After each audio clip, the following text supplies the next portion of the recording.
Good afternoon, everyone. My name is Max Ondijk, and I am a sophomore in Morse College studying global affairs and East Asian studies, and I serve as the co-recruitment director for the Buckley program. Thank you all so much for coming to the Buckley Institute's 15th annual conference, and welcome to today's panel discussion entitled, Can Conservatives Reclaim the Culture? Culture, whether in the form of art, media, music, or literature, not only conveys beauty and unique stories, but also gives us a glimpse into the values of the people and society who create that culture. Whether it's a political journal piece, an anti-war protest song, or artwork glorifying a leader, culture subtly or openly contains opinions and agendas.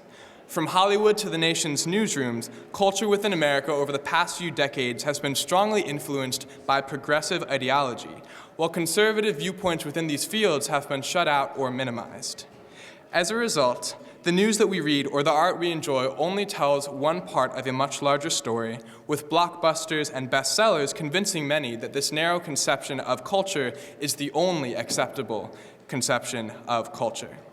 Nevertheless, conservative thought and values have contributed greatly to our country's past and can continue to do so in the future.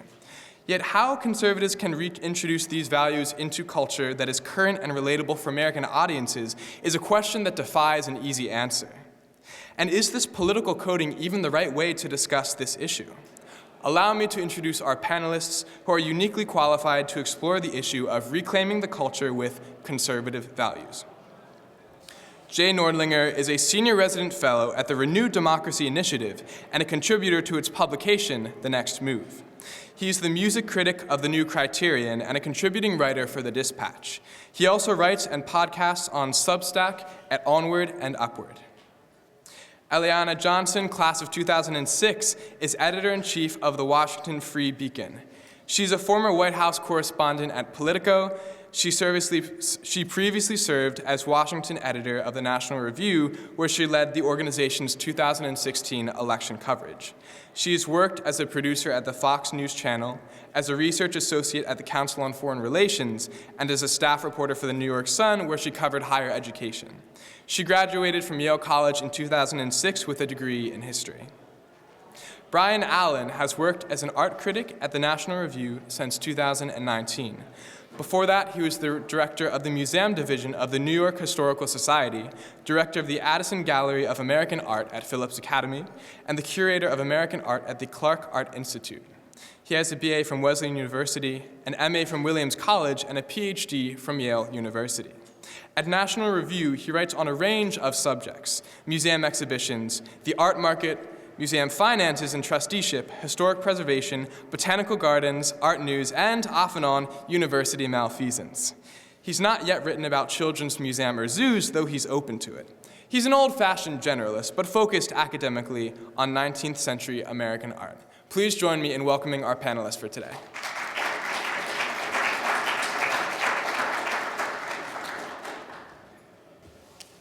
Now, as we start this discussion on these issues, I think that we're so privileged to have each of you with a specialty or extra knowledge in one of these areas. And I would love to hear, over the past few decades, as culture has become more and more progressive and perhaps conservative influence have waned, how have you seen this manifested in your specific fields, if at all? And what do you believe is the cause of the shift, and what might be lost by the narrowing of what is considered acceptable culture?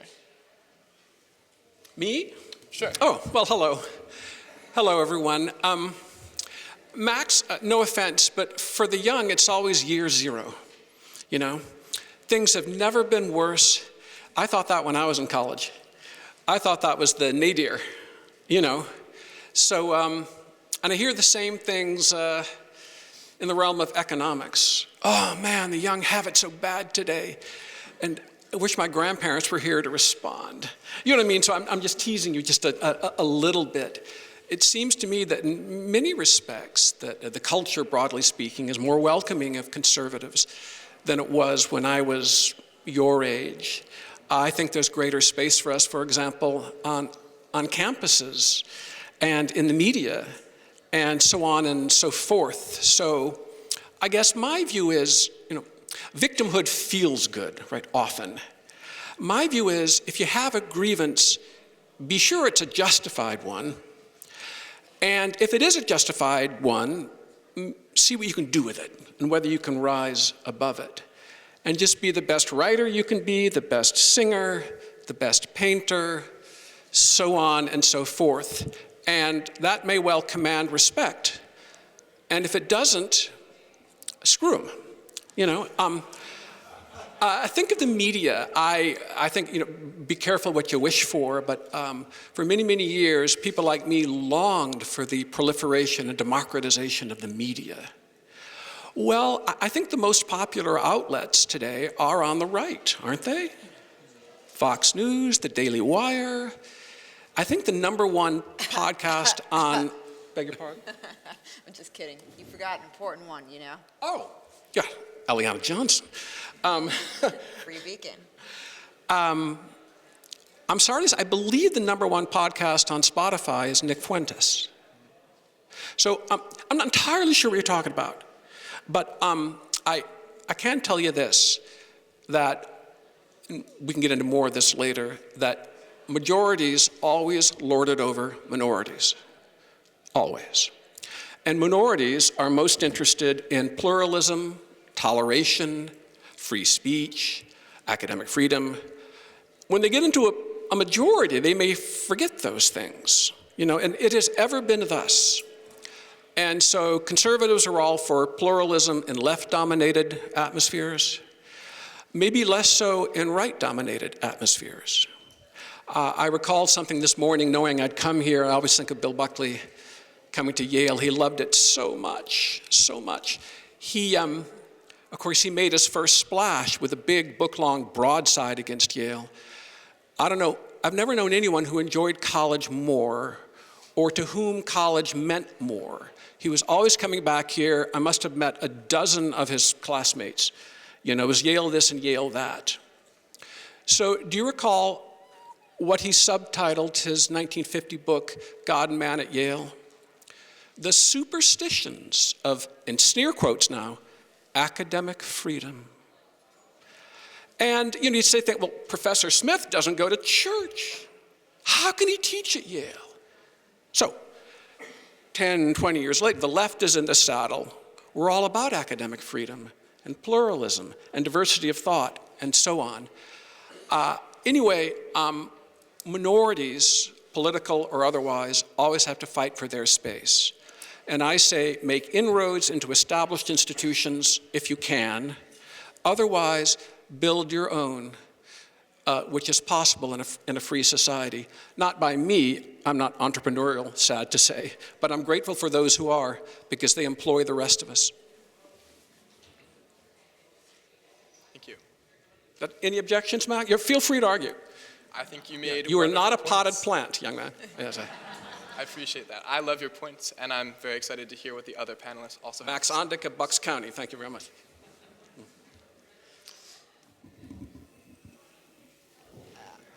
I don't really disagree with Jay, and look, I'm not a, Lord knows, not a literary expert or an expert in the arts or anything.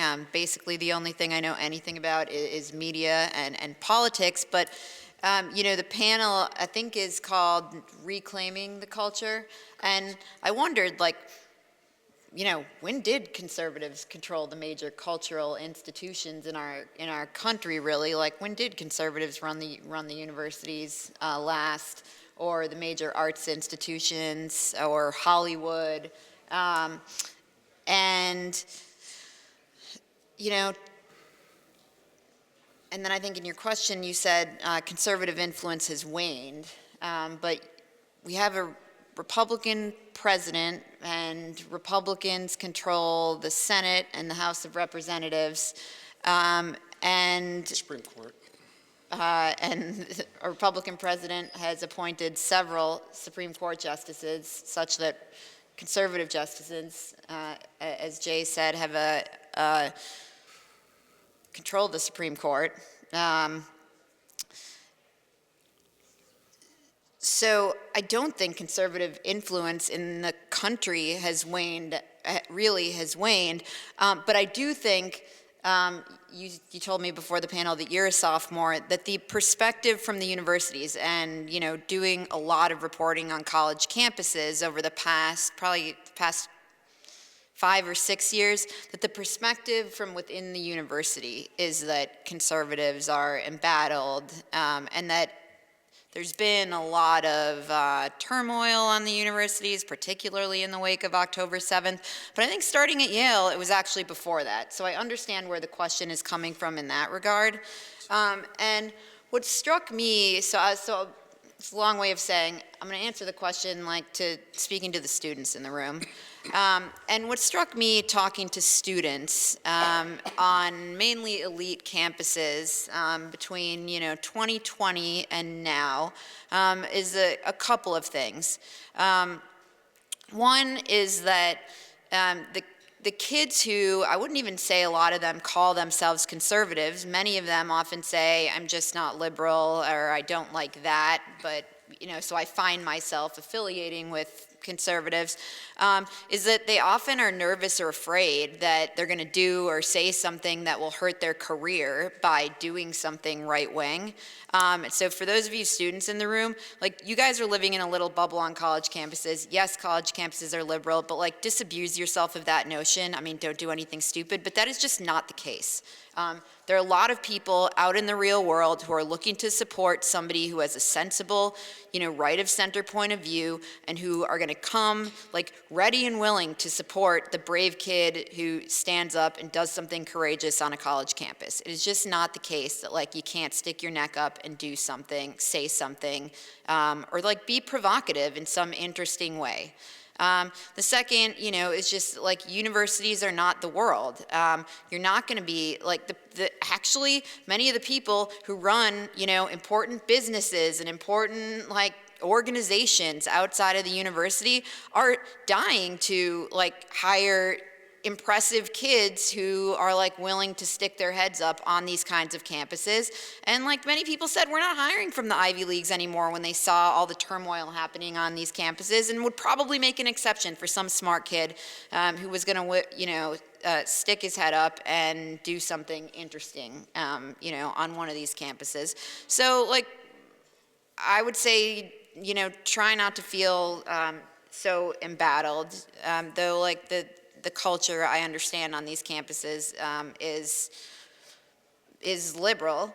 And I guess the final point is do something interesting. I mean, when I was on campus here, you think it's just you and it's just now, but I was on campus, I graduated in 2006, the Iraq War was going on.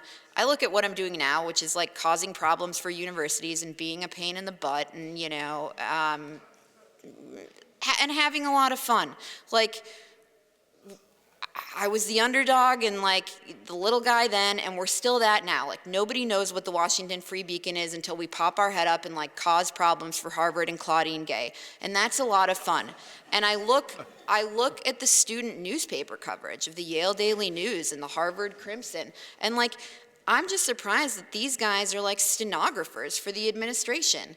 We broke the story on the Yale campus about this trap house, thing at the law school, and I read the Yale Daily News coverage of that, and it was there was not one interesting story in the Yale Daily News that was doing real reporting about what was happening at Yale Law School, which that became a national news story. And the Yale Daily News reporters, you guys, the kids have front row coverage, this major story. And there was a whole year of fallout from that.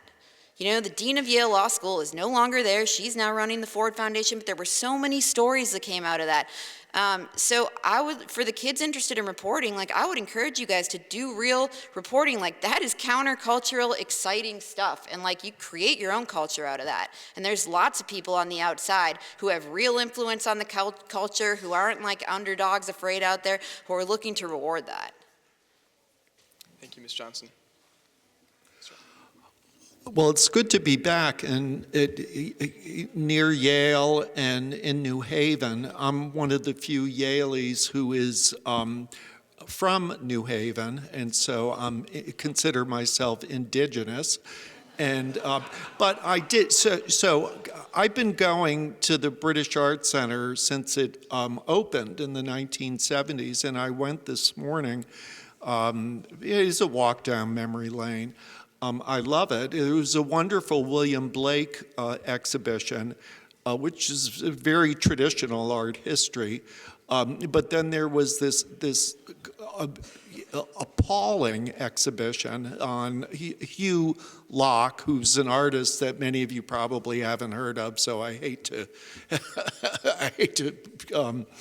leave you in your blissful ignorance. And the exhibition was on colonialism, oppression, power dynamics, climate change, all wrapped up into one hardened nugget of resentment and victimhood. And, going to Max's point, yes, in the last 20 years, I would say 20 years, the art world has changed tremendously. The museum world has changed, and that's what I know, art history in the museum world. And I can talk a little bit about how that has happened. When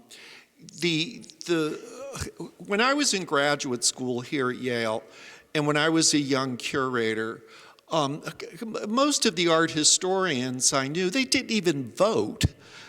They knew nothing about politics. It was remote from them. It was irrelevant to them. But then in 2008, when Obama won, there was a real change, and everybody became political, and that was, of course, reinforced big time in 2020. So you have a whole constituency, and these are the people who run our museums, and are in the art history faculty that have suddenly become very political. I hate to use the word progressive because that's too complimentary, very left-wing political.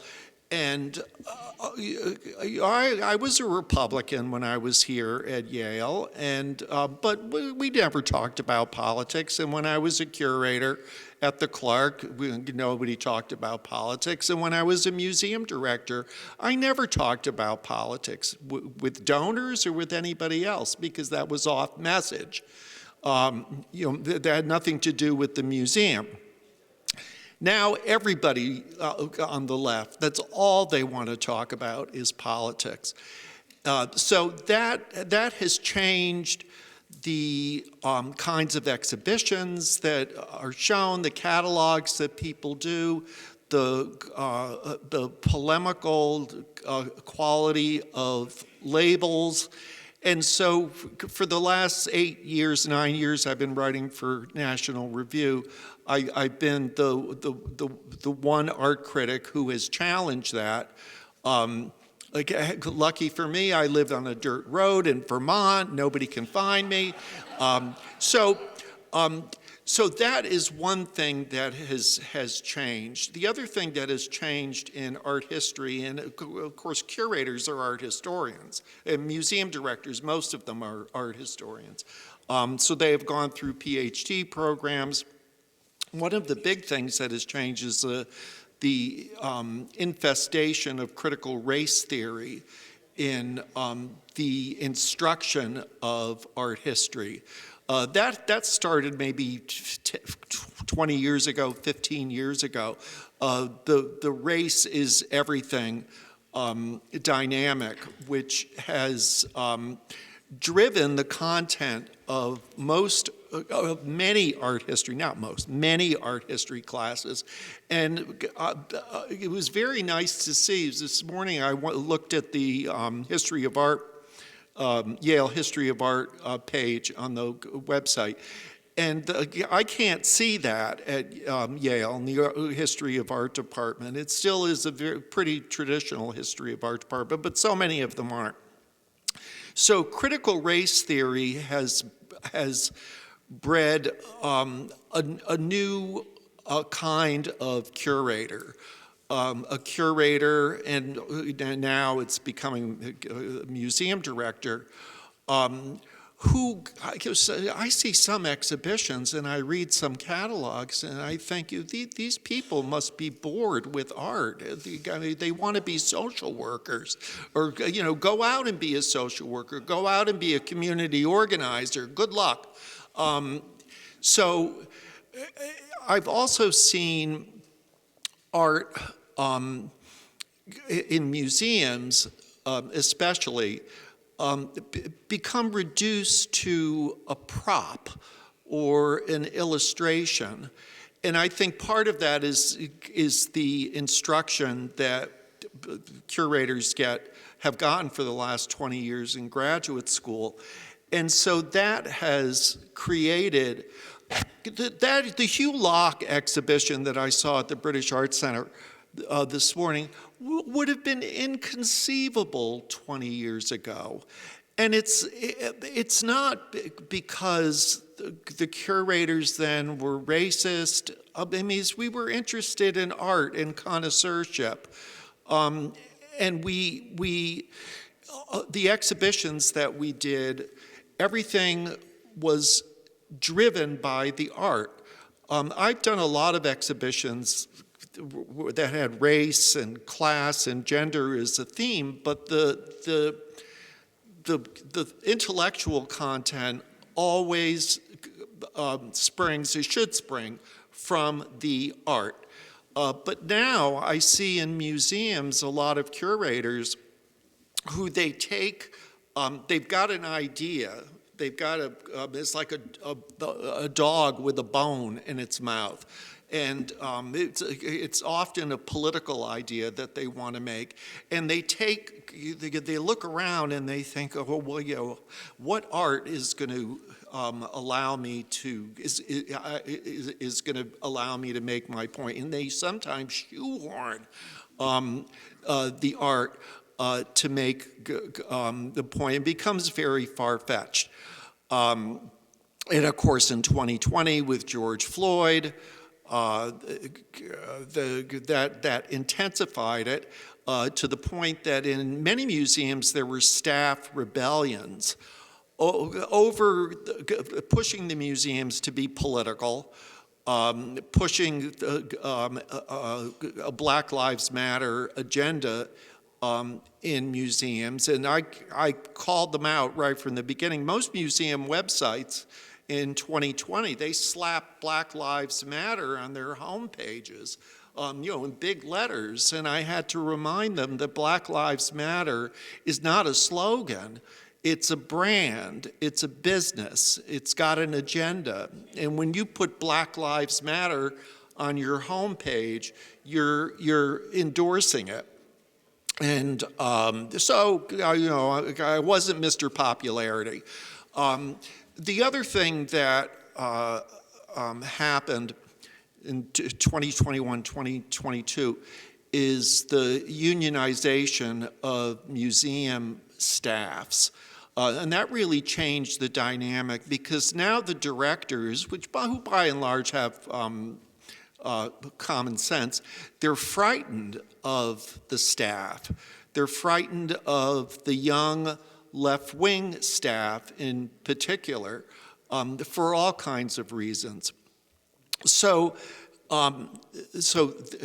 here we are. I see it changing a little bit. One other point, and then I'll stop talking, is the composition of art history majors is now overwhelmingly women. When I was in graduate school, it was probably 50-50. And when I went to Williams, there was a real tradition of the scholar-athlete majoring in art history. Many of the museum directors, when I was coming up as a curator, it's called the Williams Mafia, were jocks, football players who majored in art history and then got their PhDs and went into the museum field. Now it is almost entirely women. And part of it is because of the advent of STEM, the attraction of big salaries in the finance world. So, and that's where the directors and curators come from. They come from the art history departments. So those are the things that I've seen, to your point, that have changed over the years. Thank you, Mr. Allen. Brian, could I ask you a question? You're being a New Haven native. So I say New Haven. For 2 hours on the train coming up here, the conductor, whoever does the announcements, say says it wrong. New Haven. New Haven. Yeah. I go Barada, New Haven. You say New Haven. What do you say, Eliana? You're a Yale alum. They all said, how do you say it? New Haven. New Haven. Yeah, that's the way you say it. All right. Actually, I should say I grew up in North Haven, which is the next town. Which is entirely, it's a little bit of a different kettle of fish. You cross the New Haven town line into North Haven. And you're by the way, I think that Bill Buckley was the last human being who said not Broadway, but Broadway. He must have been the last. Yeah. By the way, it's good to see a big crowd for a culture talk. I've given lots of tours to politicians through museums, and they're unusually dense when it comes to art. And I think because good art is enigmatic, it's poetic, it's nuanced, it's subtle, it speaks to you in different ways. The politicians just can't get on that wavelength. So it's good to see a big crowd. I certainly agree. I'm so grateful that everyone came today. And whether you say New Haven or New Haven, you are all welcome in this room. What do you say, Max? I suppose New Haven, but then again, I'm not from around these parts, so I'll leave that up to you. Very diplomatic. To you guys. You have a bright future, Max. In just a minute or two, we'll turn it over to audience questions, but I did want to ask one follow-up question for all of the panelists here. I think that you all made a very fair distinction between perhaps the general American culture, which in some ways is more conservative with the recent election, and perhaps within specific universities, art departments, or faculty, more of a trend towards some of the more liberal ideologies at the expense of conservative ones. If you take that as a framework, I'm curious what you would recommend, and Ms. Johnson touched on this already a little bit, to students at these universities who are in these fields that are often with professors or curricula that don't share the same views and that might even try to shut out those views. What can conservative students do to change this trend, normalize intellectual diversity, and restore these values, if you believe that's a problem? And if not, we'd love to hear those perspectives as well. Well, I had some wonderful left-wing professors who were very patient with me as sort of a budding and hot-headed conservative. I value them so much, and I had some lousy ones too. I think I'd love to do college over again for many reasons, but I think I often had my dukes up, I was ready to be offended. I was trying to perceive slights. You don't have to try to perceive, they'll come anyway. And I wish that if I could go back, I'd be a little less political, a little less ideological, a little less hair trigger, and relax just a little bit. A lot depends on how you see yourself. Do you get out of bed and say, I'm a conservative and therefore, or are you a student? I often quote Bill Buckley, especially to the young, on a million things, but he talked about writing, journalism in particular. Are you a journalist, a real journalist who is conservative? Or are you a conservative journalist? Makes a big difference. He was a pure writer and a pure journalist. And in the old days, I think on our passports, there was a place for occupation. He said journalist, at least and he hardly ever modified it. He did in one instance. He subtitled a collection of his in the 1990s, Reflections of a Libertarian Journalist. But otherwise, he was a writer who thought of his peers as, John Updike and Norman Mailer and Wilfred Sheed, John Irving, so on and so forth. And you could meet anyone at his table.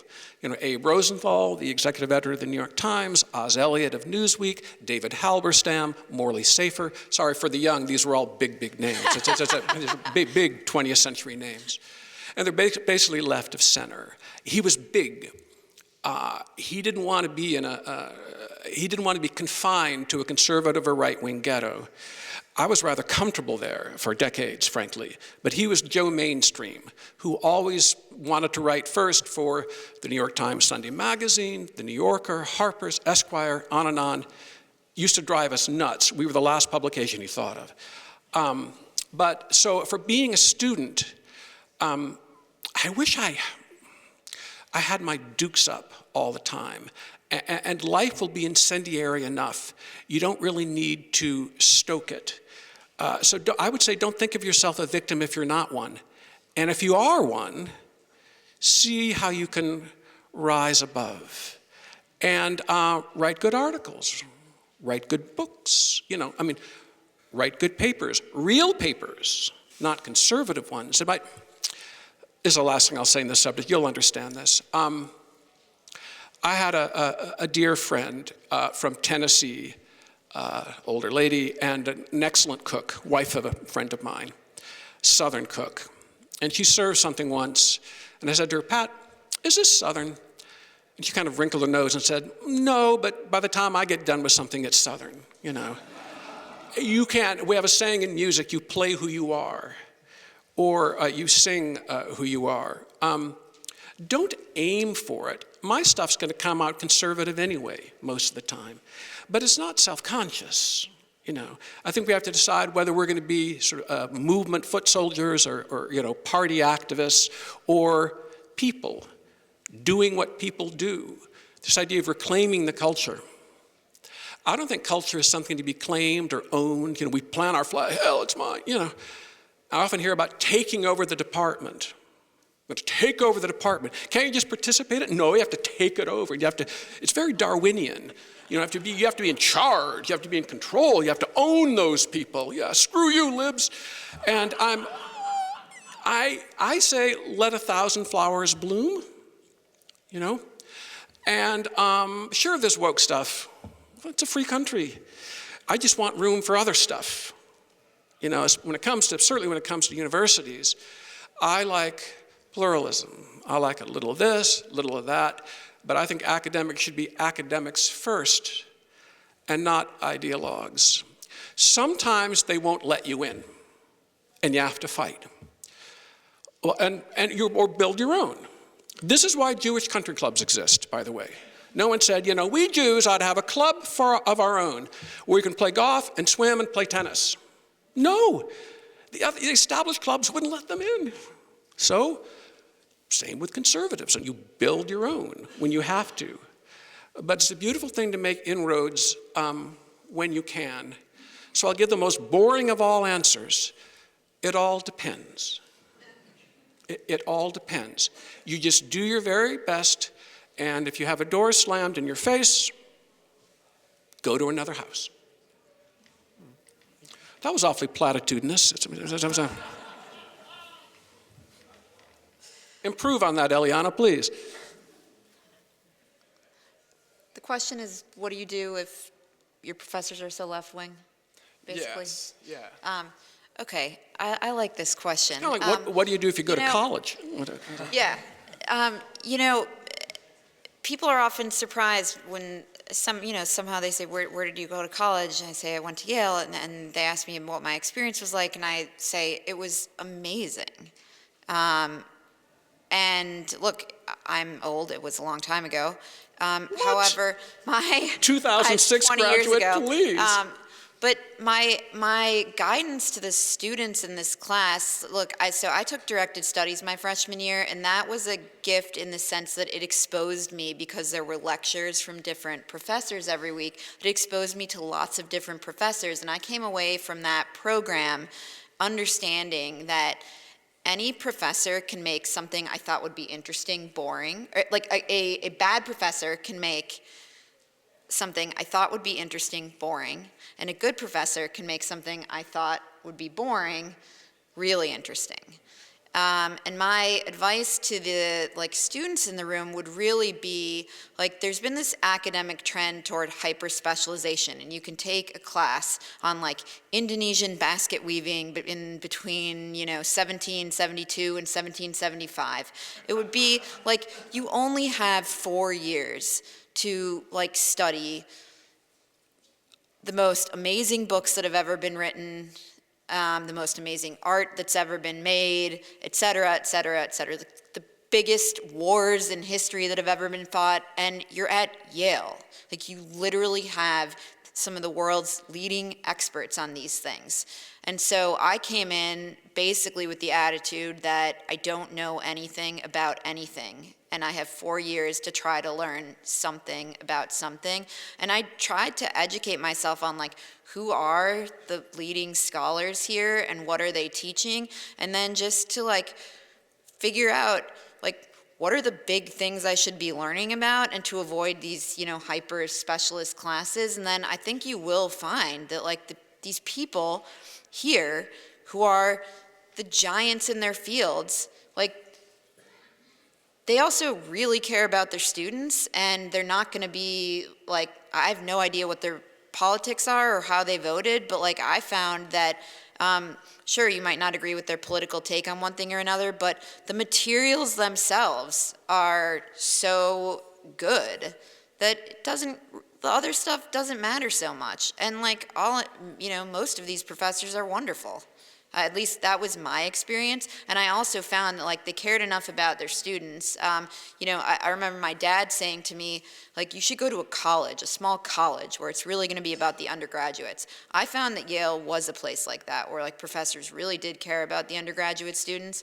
So I would say gravitate towards find the leading experts here, take courses about the big things, the big ideas, the important books. You only have these 4 years, or if you're going to do the public interest fellowship and study with Peter Berkowitz for another, year or two, you'll have a couple more years after that. But there are really great professors here, and I would not go in assuming they're going to be political hacks. I'm sure you'll run into one now and then, I certainly did. That turned into its own fun. But I just got an incredible education from amazing people who ended up giving me amazing life advice just because they gave a shit about their students too, and what happened to them afterwards. Thank you. Yeah, I agree with what both of you said. And I think the climate at Yale might be, is different from the climate, let's say, at Oberlin. Where if you're conservative in Oberlin, you're endangered species, extinct species in the making. But I think it takes courage. And I think what Jay said is true. Just knowing who you are and what your priorities are. If your priorities are to be Mr. Popularity and you're conservative, right of center Orthodox Jew at Yale, then you're not going to be.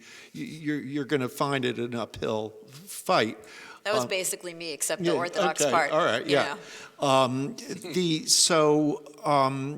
think it takes courage, and you don't want to get post-traumatic stress syndrome, which I think a lot of conservative students end up having who go to college. So that's my 2 cents. Max, could I put something to you? It's a truism that no one likes Congress, but people like their own congressman. People think the public schools are a mess, except for theirs, or that it's decade after decade. So I hear all the time that college campuses are woke hells. And I have dealt with 100 conservative interns, junior employees, fellows, all of whom have loved college, just loved it. Are you liking it or loving it? How's it going? That is a great question. I have also had a wonderful experience at Yale. I think that a lot of students in this room would acknowledge that there are certain aspects, maybe students who are more conservative, that are tricky for conservative students. An atmosphere created by students or teachers that make it difficult to express themselves, but as with everything, there are always silver linings, and there's always many people. I don't think I knew any conservatives when I was in college, unless they were closeted. They probably were. Sometimes people would whisper to me and say, I like what you said, and they'd scurry off before they could be seen talking to me. But, I mean, it's great. You've got all these clubs, and I think the conservatives at Yale have like 4 parties. What the heck? I mean, my God, sounds like almost 3 too many. But I'm glad you're having fun. Thank you, and I'm very grateful to things like the Buckley Institute that give us the opportunity to bring students and people like you guys together. I'm so old, I knew it as the Buckley Program. When did this institute stuff start? It was just the Buckley Program, founded by Lauren Noble. I can only speak to art history, and I think if a search committee smoked a candidate for assistant professorship or a museum director, looked at a candidate for a curator and found out that candidate was a conservative, that would be a mark against that person, whether it would be fatal or not. I just think it would be. And that is something that has changed in the last 20 years. It was irrelevant when I was working and on the market looking for jobs, but I think it's changed. It applies a little in music too, Brian. I don't know. I think it will. Yeah. Well, thank you guys all so much for those insights and those perspectives. I'd love to hear a few questions out from the audience today. If you have a question, please raise your hand. Someone with a mic will be around to assist you.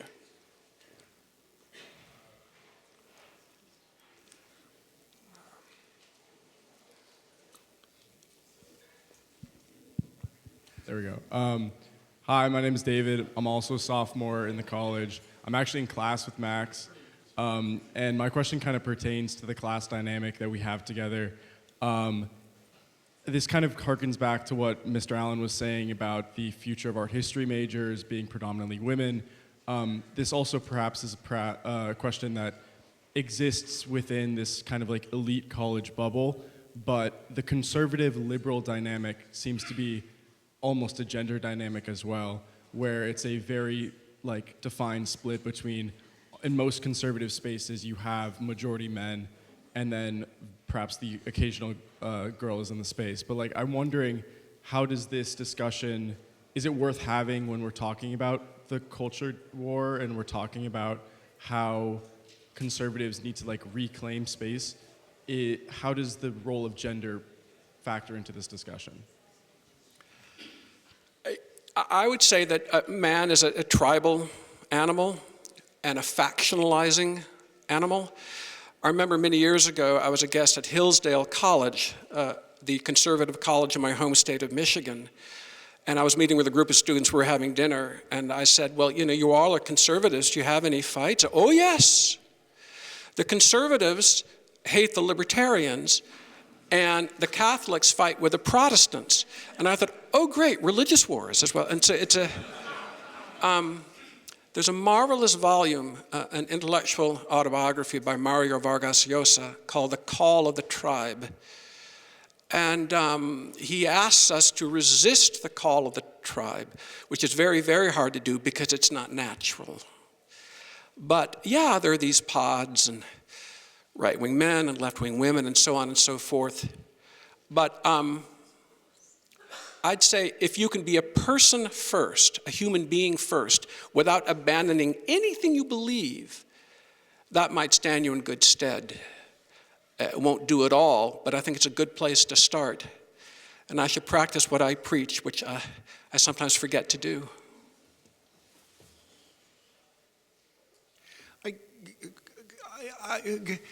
I think it varies from field to field. You look at publishing, which is I consider high culture, high level fiction or history. I think that's just a tough world for a conservative, or if you're a white man, to get a novel published. But I see it changing. I think the attack on affirmative action went through the Supreme Court, I think has changed the dynamic. And I think wokeness is on the run a little bit, whether it will continue. But you have all these different, when you talk about culture, you've got publishing, you've got for-profit culture, you've got high culture, you've got low culture. And they're all their own little worlds. All right, we'll take another question. Please keep your hands up. Awesome. Thank you all for your comments. I'm wondering if each of you could just give a conservative college student like one great work of art or literature that you think like engagement with would really help intellectual development. Looking at one great work of art that does what? That would aid, intellectual development and sort of, just like the one essential thing that you would say we should engage with. Well, you've got two great museums, art museums, in the art gallery, Yale Art Gallery, also the British Art Center. I think, I can't name one work of art because I'm not in your head. And you're going to go into a museum and you're going to find things that you respond to that beguile you. And it could be something that is small. It could be something that is not a painting. It could be a work of sculpture. So that is very much on you. The one thing I would say is when you're going into a museum as a young person and looking at a work of art, there is no one right answer in looking at a work of art.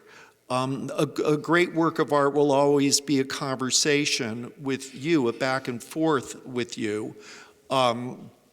And so people are sometimes puzzled when they go into museums and they're trying to think, well, what is the right way of looking at this painting? And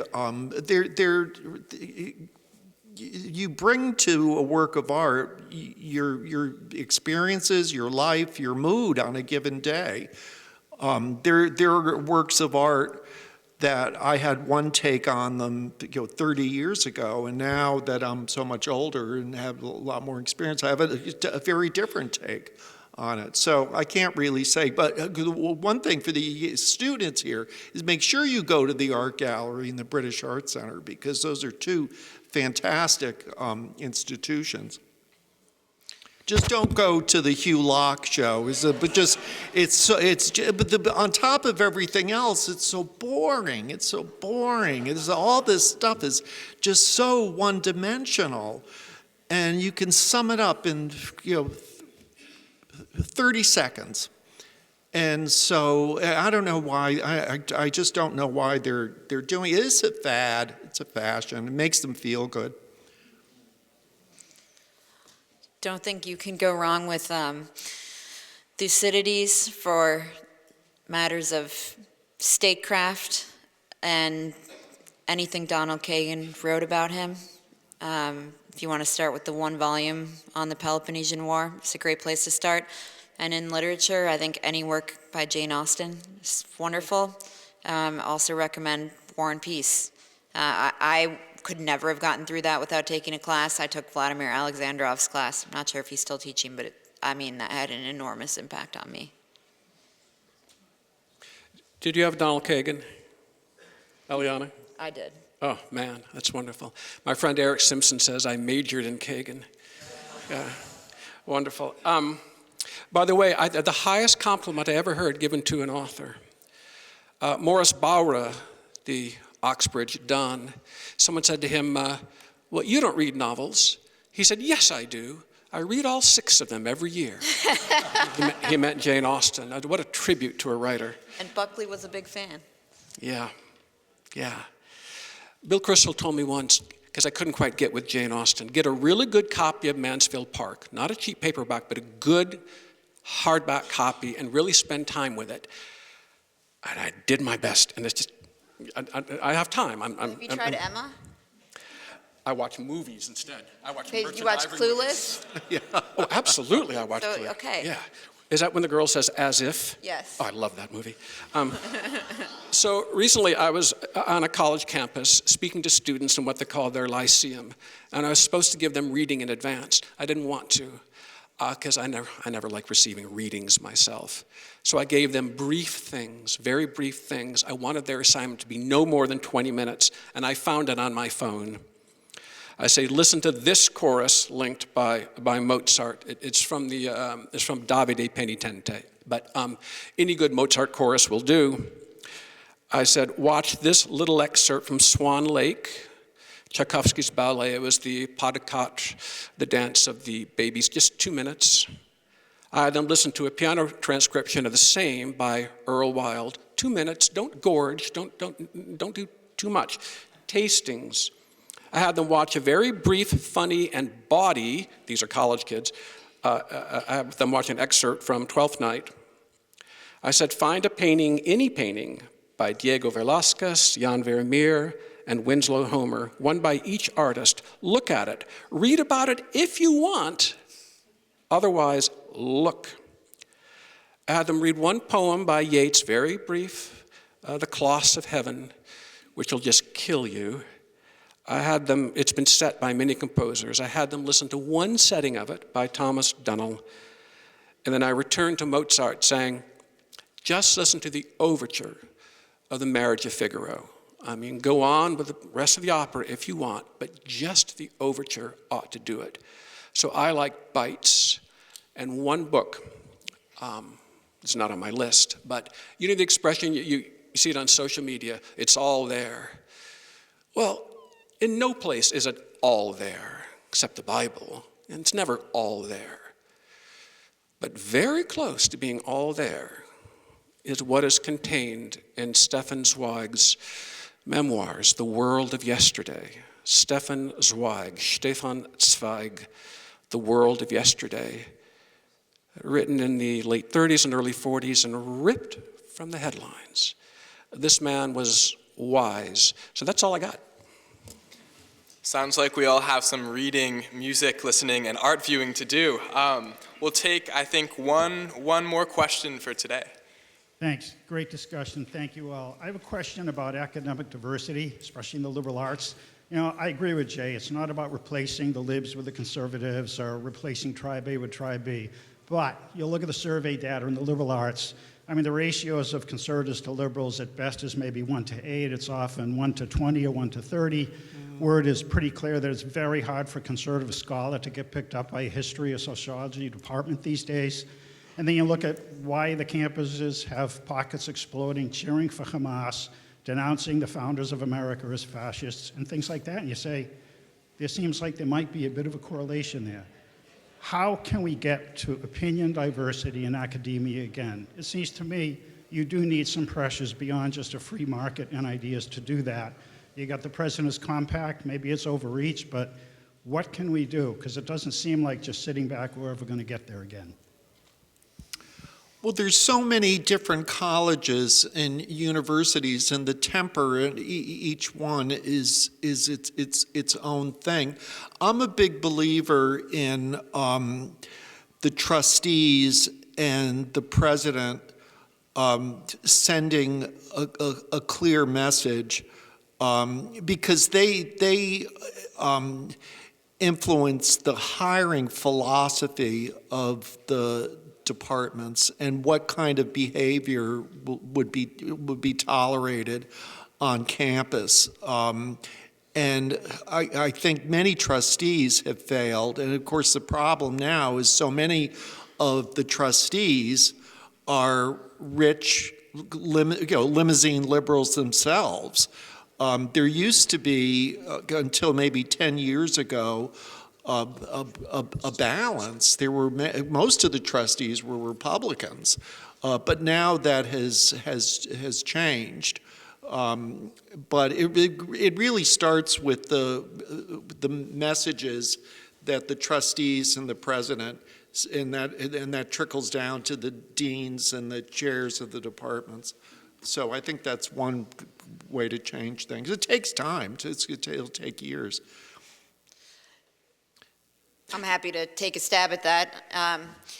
Yeah, unfortunately, I don't think change is going to come from the trustees and the presidents because, the presidents, as we've seen, are basically beholden to their faculty, and the faculty revolts if the president takes a line they don't like. We saw that happen to Minouche Shafik at Columbia University, the late in terms of she's not in the job anymore.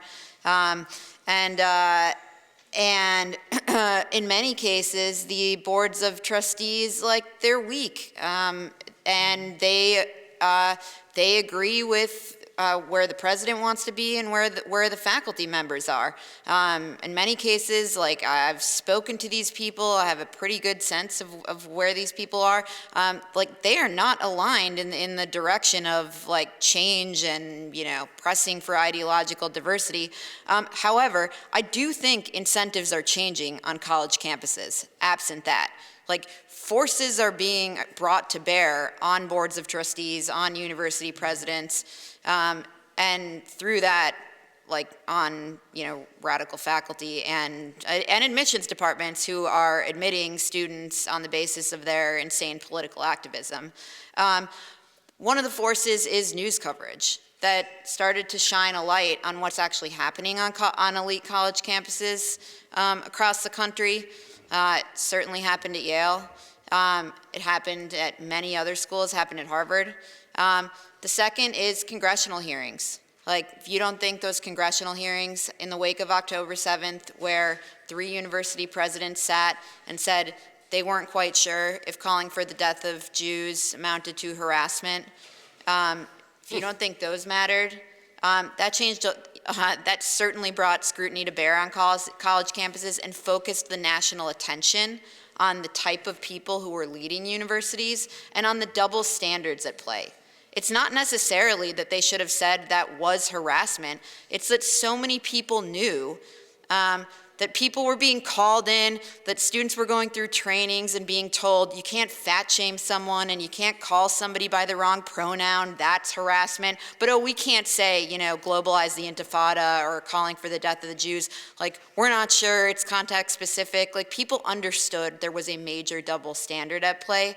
And third, I think that hearing combined with the Trump candidacy in 2024 made this a live issue in Republican politics. And I don't think that is going away anytime soon. The fact of the matter is, this is now good politics for Republicans. The base likes it. Everybody loves to hate Harvard, Yale, Princeton, Stanford, the elites, the crazy stuff that is happening on these campuses, and that won't stop. It was happening in the 1970s when my dad was a PhD student. It was happening in the 1990s when Peter Thiel was on campus at Stanford. It was happening in the 2000s, when I was here. And it's happening now. There's nothing new under the sun. There's always crazy people doing crazy things on these campuses. And what Trump did that changed the equation was he started pulling taxpayer dollars from these schools, and that was the other shoe that needed to drop. And I can tell you that we were talking about this before Trump was elected, that somebody's just got to pull the taxpayer money. And that has changed the incentive on campus. I'm not sure if you guys saw, but I'm sure the professors in this room right now and the president of Yale, et cetera, read the Wall Street Journal article about why has Yale been spared. Okay? The incentives have changed, and on many of these campuses, schools are trying to keep lower profiles. Things are different, and it is agree or disagree, it is in large part because of what Republicans in Congress on the House Education and the Workforce Committee did and what the Trump administration has done.